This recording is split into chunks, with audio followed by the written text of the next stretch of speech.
কি রে, কই যাস? বাজারে যাই, মাথায় ডিম আছে, বিক্রি করুম। শুনলাম তুই নাকি বলদ, তো বাজারে যাই মাথা ডিম বিক্রি করবি কেমনে? এটা তুই বুঝবি না। তুই অত শুনলাম কম যাস না।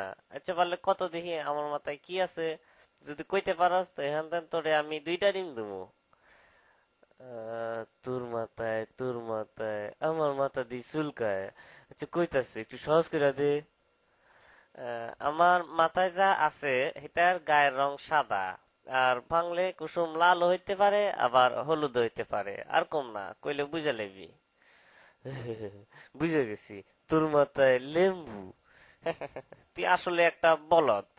হয় নাই আমার মাথায় ডিম। ইসিরে, এটা আমি সন্দেহ করছিলাম।